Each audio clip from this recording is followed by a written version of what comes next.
Hey guys, welcome to RT Infrastructure Micro Lessons, where we cover short lessons about network automation, and AWS. In this lesson, we are going to talk about SNMP.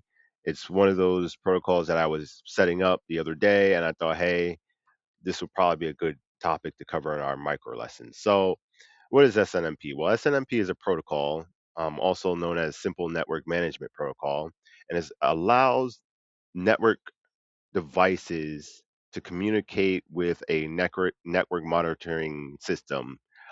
So I don't know if you guys ever use SolarWinds or Logic Monitor, um, or if you've seen a dashboard up and you saw like all your switches and it tells you when the switch goes down or when the interface go down or when someone made a change or something like that. It's using SNMP to do that.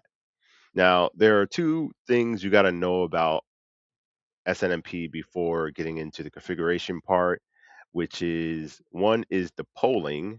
And essentially, the polling is the monitoring server that asks the switch for the information. So and I'm going to use SolarWind for example. I'm not, sponsoring them or anything like that, but just an example. If you have SolarWinds and you have switches set up on SolarWinds, you can pretty much have that platform say, hey, what is your CPU usage? Or how much traffic is going through this interface? Those are all questions that platform is asking the switch. And that is called polling. And then the next one that we have is traps. Now, this is when the switch actually proactively send that information to that platform like SolarWinds. So this is like, hey, my switch just went down. I'm going to send it to SolarWinds, and SolarWinds is gonna, give us a notification or tell you on your dashboard that it's down right now. And you typically want to set up both polling and traps on the switch. So that's what we're gonna do here. We're gonna set those two up, and let's get started. Okay, so first we're gonna set up the polling, and when we set up the polling, there's three commands that we're gonna have to use. One of them is the actual view. So this determines what SNMP is allowed to see. So we're going to go ahead and go into our enable, configure T, configure terminal, SNM, SNMP, and then we're going to go ahead and do server and then view. And this command is going to pretty much determine what like literally if we could read or we can write different things like that. So right now we can do read only. So I'm going to make a group, and if you do a question mark, you can name that view, and that view is going to be called read only. And then what is it that we want this view to be? So let's do another question mark here, and then MIB view family name. So this is telling us, okay, so what do you want to view? So we want to view interfaces. So we're going to do interfaces. And then if we want to do another question mark, you can see how it says include or exclude. And we can include this into the view, or we can exclude this from the view. So we can say, we don't want anyone to see the interfaces, or we can say include to include that into the view. So we're going to do included, and then we're going to click enter on that. The next thing we want to establish is the security levels and permission from SNMP server. So SNMP server, and then we're gonna pretty much make a group, and this group is going to have whatever permission that we want to set. So we're gonna go ahead and do. We'll make it the same thing, read only. So this is going to be first we have to do group and then the group name, which we'll just do read only. What version of SNMP? So in this case, we're using version 3. And then here, if you look at it, we'll have the three different things that we can have. We can have auth, no auth, or prev. And we're going to use prev for the security level.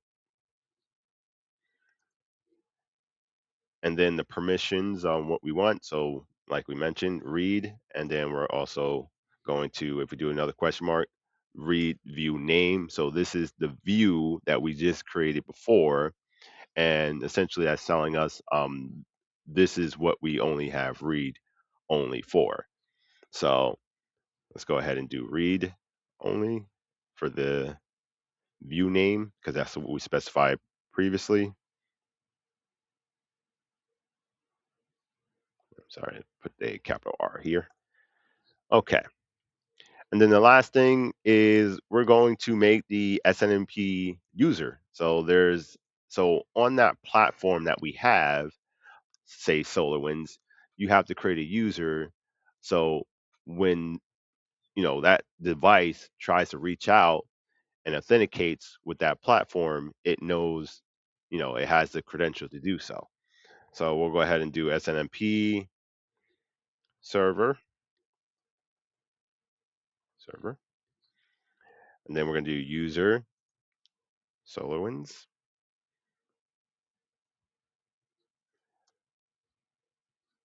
And that would be the username. And then we're going to do group. And if we actually do a question mark, we can do group to which the user belongs to. So we actually put it in read only. And then we're going to do v3 auth.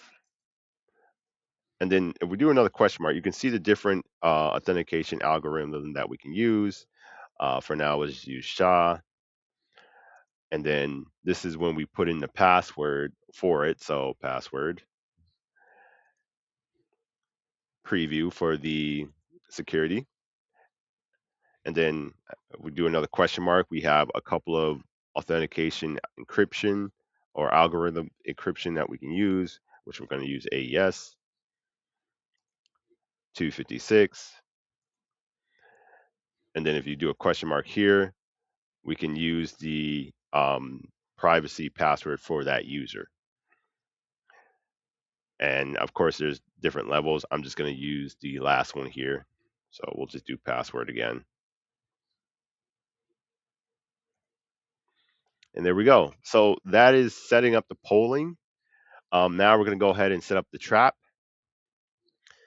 All right, so we're going to go ahead and do SNMP server. We need to put that dash in there. Then host. Now, in this command, we are essentially telling it how to reach that platform, aka SolarWinds, how to get to SolarWinds. So we'll just make some 168.1.2, make up a generic IP address for it.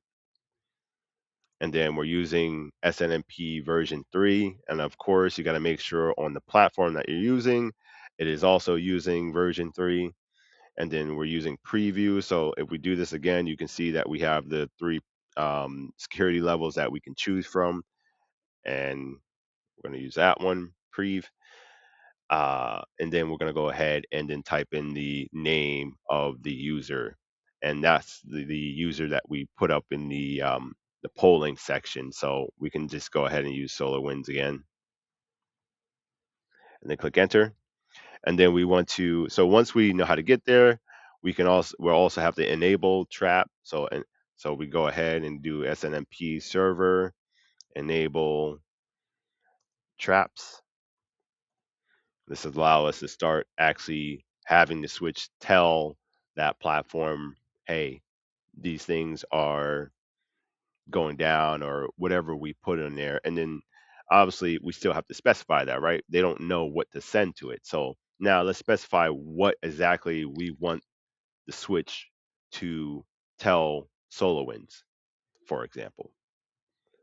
So we'll go ahead, enable, and then if you do traps and then do question mark, you can see there's going to be a huge list of different things you can send over.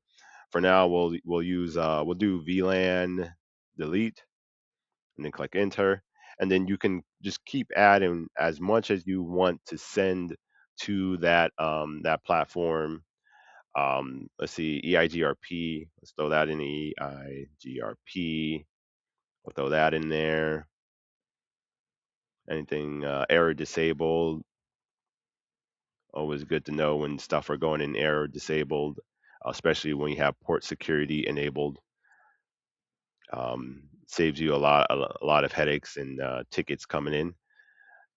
And all right, so you can, as you can see here, you can go through that list and just add whatever you want on there. But once you enable the trap and then you specify, okay, what you want to send over, you're all set to go. And yeah, that is SNMP. So I'll see you guys in the next one.